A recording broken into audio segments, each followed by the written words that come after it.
my goodness, we have got a lot of catching up to do. In our last episode, we had just bought a house and we were going to go out to Kentucky, sign for it, and start the move process.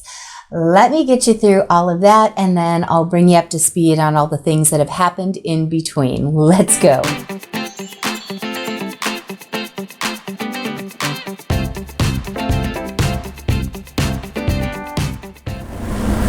We decided to drive from California to Kentucky. That way we could bring some essentials with us, stay in the new house, do some cleaning, and maybe a couple of modifications before actually making the move.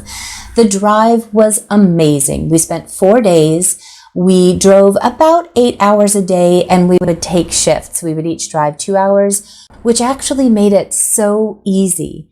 We got to see a lot of amazing sights along the way.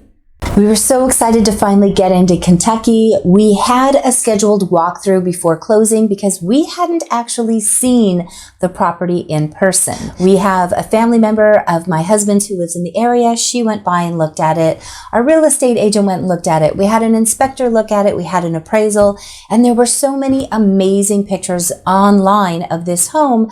We felt very confident about our purchase. So when we got there, we actually had an opportunity before the official walkthrough to walk around the house. This is our house! Oh my gosh. I think you can already tell where this is going. There were a lot of things that were a surprise to us. Let me just say that. I'm going to keep this positive and upbeat because we've already had lots of tears, lots of glasses of wine, lots of ice cream to get us to the point of being positive and happy. We still bought the house, but some of the things we discovered when we got there weren't quite up to par of the meticulously remodeled home that we were expecting. We were shocked that a lot of these things did not get pointed out in the home inspection. We were shocked that the value of the home was also assessed at a higher rate than what we were buying it for, because these were a lot of DIYs. And trust me, your girl makes a living on DIY things. So I understand that sometimes you cut corners and you do the best you can. And as long as it's functional and it works, then everything is wonderful. But some of these things were honestly just a facade. We had plumbing fixtures that were just placed over holes, not sealed, not screwed in. We were told that the kitchen had all new cabinets, so we were very confused to find that most of the cabinets had extensive water damage or excessive wear in them. This was a section of the home we were most excited about. These reclaimed doors are amazing. But once we got there and looked inside, we realized that this was more of a facade. It has a couple of 2x4s in it, but all of the walls are made out of 1/4-inch plywood. And I don't know who cut this, or maybe they didn't have the right tools, so they were using an X-Acto blade. Maybe they even had to use a curb and stand on an uneven area to break it off. All I know was this was definitely not what we were expecting. And the floor here, I can't even figure out what happened. We had no way to communicate with the owners. When we were asking extensive questions after the walkthrough and trying to get clarification at the last minute between the two real estate agents, we actually got a letter from the seller's attorney telling us basically, buy it or we'll see you in court. So it got contentious very fast. And if you're wondering why these things weren't noticed, it's because the cabinets, when our real estate person, family member, and inspector did walkthroughs on these homes, they didn't have access to these areas. And I don't even know if I would have thought to dig through their personal things to peek at what was on the floor or what the walls were made of. I don't honestly think, in retrospect, I would have thought to check those things, because who digs through a person's home when you're buying it? Apparently you have to. So before I get to the bottom, and I know what you're all saying is, the bottom line, the buck stops with us. We should have found a way to go out there and see it in person. So if you're yelling at me through the screen, I agree. We really learned a lot through this process. And I'm going to keep saying we are very happy with our purchase. It's going to be amazing. But the rocky things that we saw along the way were just very difficult to reconcile in our minds. Again, I'm going to take full responsibility. We learned a lot, and these are all things that we can fix. We just bought this house thinking it was pretty turnkey ready, and we're going to have to do some DIYs of our own to bring it up to speed. So here's where we're at now. We got started right away. My husband got started on updating old plugs that weren't installed properly, that weren't grounded, fixing light switches. I started cleaning as much as possible. But here's what makes everything worth it. Take a look at our property. Good morning, everyone.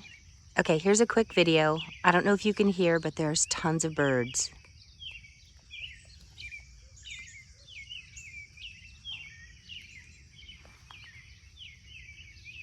That's our little storage barn. And I'm thinking this will be my greenhouse and raised beds for planting. And then maybe the chicken coop over there. And then we have all this ridiculous space.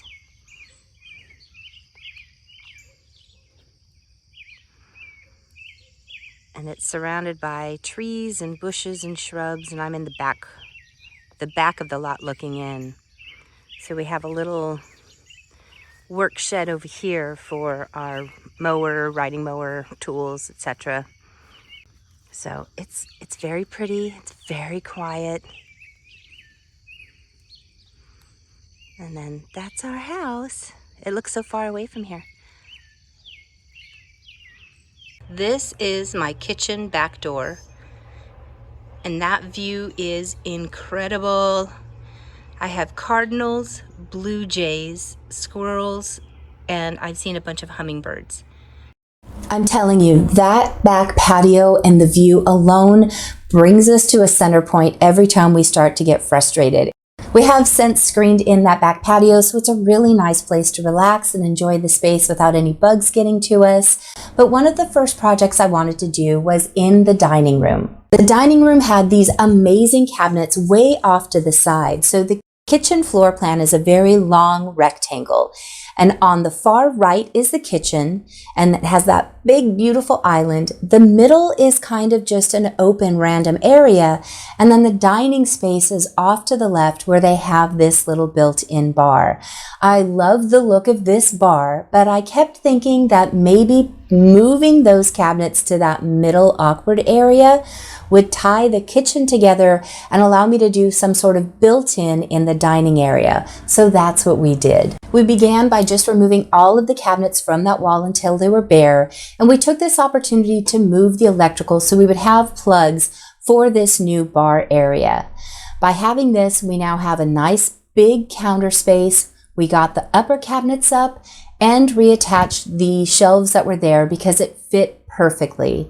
I added the base molding and trim, and now we have this amazing coffee bar wine area, and I have my coffee bar back to decorate. So once we get moved in, be ready for all of those coffee bar videos that I love doing. The next thing we decided to tackle is what's going to become the Crafty Organizer office. Now, if you're on my Facebook page, I posted this back in July when we actually did it, and I've been collecting all of this footage thinking I'm gonna get a video done. I have been running honestly nonstop. I don't know how I haven't lost 40 pounds because it's just been nonstop. Go, go, go, stress, stress, stress. But I'm an eater, so when I get stressed out, I start to gain weight. So be nice in those comments. But we decided to go ahead and paint that purple ceiling white. It was a quick, easy job because I got a Wagner paint sprayer that I bought. I really like it, and I will do a review on it later. I think we got it for like $140 on Amazon, but it helps paint rooms more easily, and it also has a finishing spray on it for painting furniture. So if you ever watched the video I did several years ago where I rolled and tried to hand paint furniture and said I would never do it again, This allows me to use a sprayer like a spray can to get my furniture repainted, and so far I love it. So stay tuned for that one. Another thing we did was set up some sort of security system. My husband's so handy in that way, so I'm really grateful to him. And we got an alert in the middle of the night that someone was at our back door, and we thought, oh my gosh, you know, it's such a remote area. We thought, who would be at our door? So we pull up the phone and we look, and the footage reveals our visitors. I can't tell you how much I love getting these little alerts. We get woken up pretty often, but we're usually so enamored by what the intruder or the person at our back door or front door are. We get bugs that land on the camera, and I swear they do this little dance like, ha ha ha, you can't get me. We get birds on the camera lens. We get little lizards, but these raccoons were just the cutest thing. So far it's proven to be a very safe place. We really love getting to learn all the nature and critters we've got around our area. So we've been having fun with that. The next project that we got started on was the living room where this fireplace is. I knew I wanted to flank it with something that looked like built-in bookcases, and his mom just happened to be getting rid of these two end cabinets that used to have an entertainment center in the middle. So I got started by cutting away all the shiplap that was on the sides of the fireplace.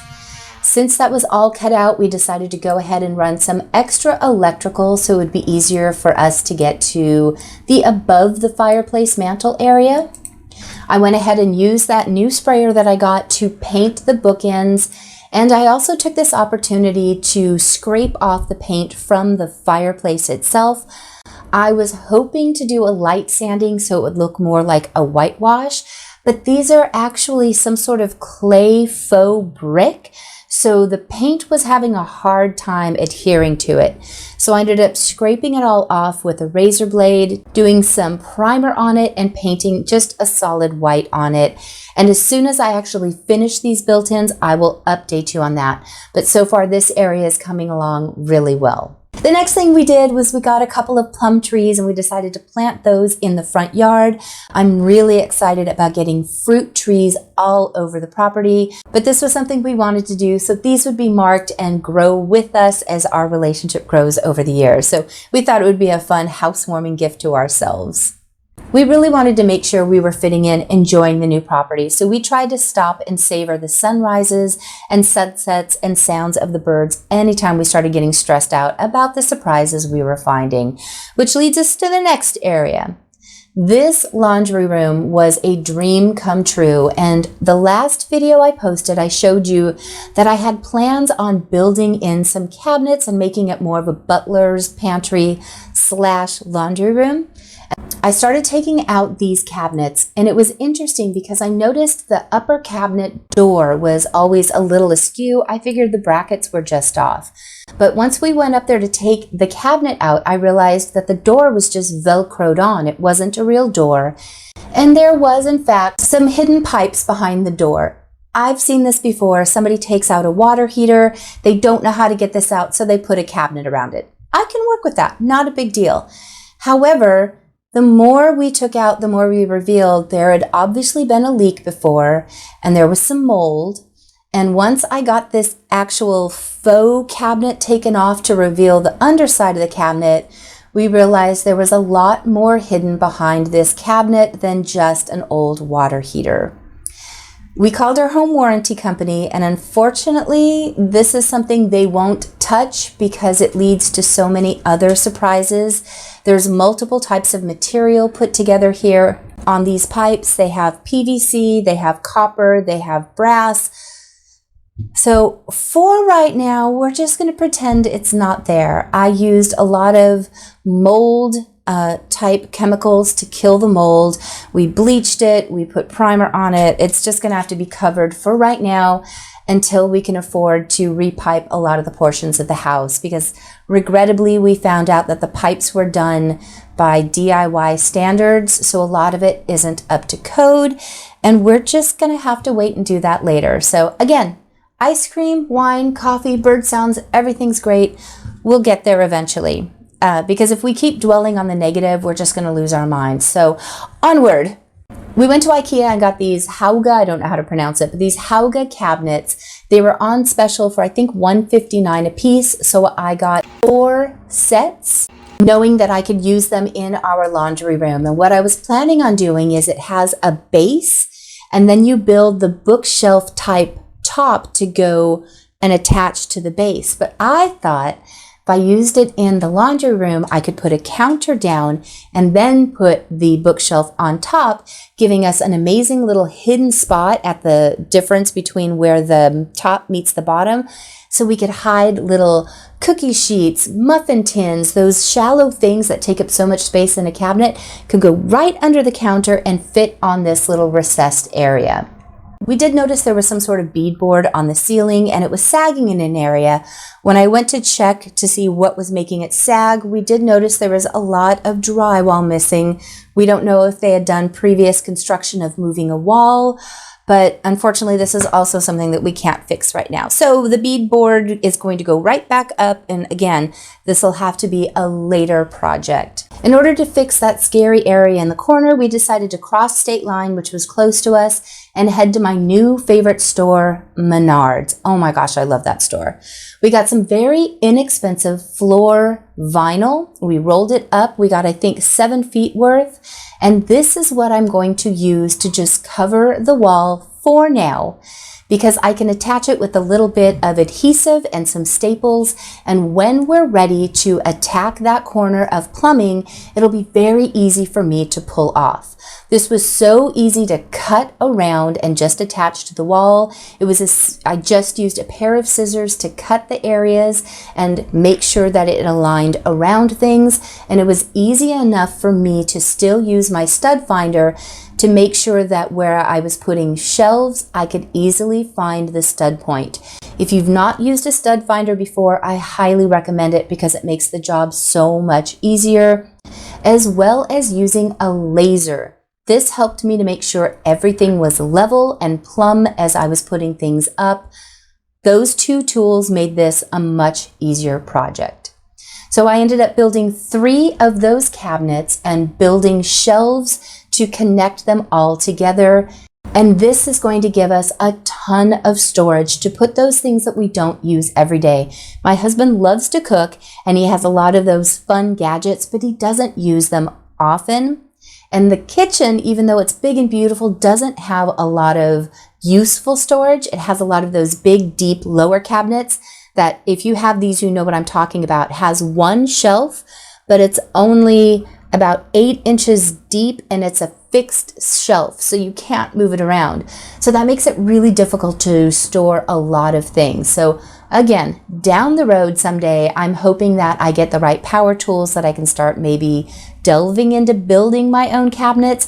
If not, we'll keep an eye on, Facebook Marketplace or going to Habitat Restore to see if we can buy some used cabinets that will fit our needs better to bring them in. But for right now, this was a really affordable option for us to get a butler's pantry, get a lot of storage in there. I think we spent about $600, which is still a lot, but it gives us all of the storage to fit our needs for right now. The next thing we decided to tackle was this blue room. I can't even describe how dark blue this room was. When you walked into this room, the one window that's in there, it almost just voided the whole room and you couldn't see because the window was so bright in contrast to how dark the walls and ceiling were. It took 5 coats of paint to cover that blue because it was an oil-based paint.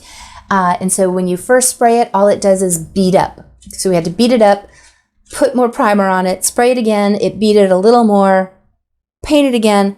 It was a pain, but it is now white, which I'm very excited about. The ceiling has a little bit more work to do, but I started working on tearing up the carpet. I wanted to see what the carpet was hiding, since so many of the things we have now gotten into were hiding something bad. I was pleasantly surprised to see that it had hardwood floors underneath, and they had a little bit of discoloration, but nothing we can't handle with a little bit of sanding and a new stain application. So that was an exciting win for us. Next up in this kitchen, again, this was the selling feature for us. I've already talked about that cabinet that is just beyond comprehension, with the 1/4-inch plywood being the framing for it. These doors were spectacular in my opinion. They're reclaimed doors. They definitely have an older feel to them. No idea what their age is, but I thought this was a type of marbled glass. It turns out somebody had just done a faux treatment on the back side of it. And I only realized that because when I was looking at the wood to see if I could sand it, I realized there was a lot of overspray on the glass and the wood, which led me to look at it a little bit more, and there was a lot of bubbling and some scratching. So I decided to take a razor blade to these, just scrape off that faux paint, and now I love these even more. It's going to take some work to sand them down, but they're going to be spectacular when they're done. And honestly, with that being said, I'm feeling so overwhelmed, but this meme just makes me laugh. I'm overwhelmed. Also me. I want to expand my garden, get chickens, start beekeeping, bake my own bread, grow flowers, and be completely self-sufficient. That's so totally me. Honestly, I would sit there at the end of the day watching a bonfire or the sunset just thinking, we've got so much to do. How are we ever going to get it done? And then I would look off into the distance and think, oh my gosh, it would be so neat to build an XYZ there. And oh, someday I want to do this with the porch. My gosh, I cannot keep my imagination and my ideas from stopping and just focusing on one list. So let me know in the comments if you're like that. It's so easy to fall down the rabbit holes of the fun things, and I almost need that to keep us motivated in a positive way instead of getting bogged down with the bad things that we have to do with this house. So the inspiration things are going to keep me going, I think. We did finally have to leave Kentucky to come back. We're still in the California house. We're working on packing up things. You can see that my area is starting to come apart. This will probably be my last video until the move, which I'll update you on in just a minute. But while we're in California, we've got some more things to do. My husband has this vintage piano that has been in his family since he was a child. He tried to have it tuned. They told him they could not tune it, that all of the wires inside would need to be replaced, and that was just a cost prohibitive thing for us. So I'm going to dismantle it. This panel that's right here on the right that has the decorative cutouts, I am going to turn into a screen for one of our porch areas.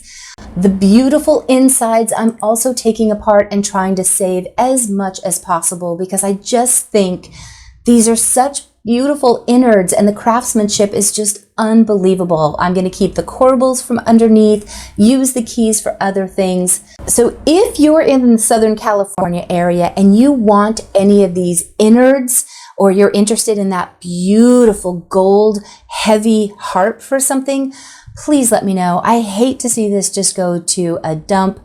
I've been trying to find ways that we could take us with us, but that inner harp area is probably 300 pounds. We can't take it with us. That would just be too expensive to ship across the country in a truck. So if you want it, reach out to me either in the comments, go to my Facebook page, find my phone number, text me because I don't want it to go into a landfill. So please let me know if it's something that you want. Another thing that I'm working on is sealing up some of the areas that have little leaks in our home. It's not bad, but we just want to do all of those DIYs now while we can. And I am still working on that backyard, though it is almost done. I also got to take out all of my tomatoes. I had a bumper crop this year, so that was a lot of fun. The rest of my time right now is just being a packing queen. We keep pulling things out, organizing it, and getting it ready. So as I mentioned, this is probably going to be the last video that I film here. We are looking to move right at the beginning of December, which means I should be able to put out a video for you right before Christmas. So I hope you guys enjoyed seeing some of the things that we have done. It's been exciting, stressful, overwhelming, gut-wrenching. It's been a whole cycle of emotions that we've been feeling, but the bottom line is we could not be happier, more excited, or more grateful for the opportunity to move into this amazing home. The property is truly spectacular, and the price point that we got it for is going to be a little hard for us to do some of the repairs, but I know over time we'll get to them all. We're just focused on those that have the higher need right now, and we'll get to those other things that are still functioning that just aren't pretty, like those pipes in the wall. So Stay tuned for all the things that we're going to be doing to this home. Let me know how you guys are doing. I hate that I haven't gotten to chat with you for a while. I've missed you very much, but I appreciate those of you that have reached out to check in on us, ask how we're doing. And as soon as I get a chance, I'll be catching up on all the comments again and getting a chance to chat with you. So until then, thank you guys so much for watching today, and I will see you hopefully in December when we're all moved into the new Kentucky home. Bye.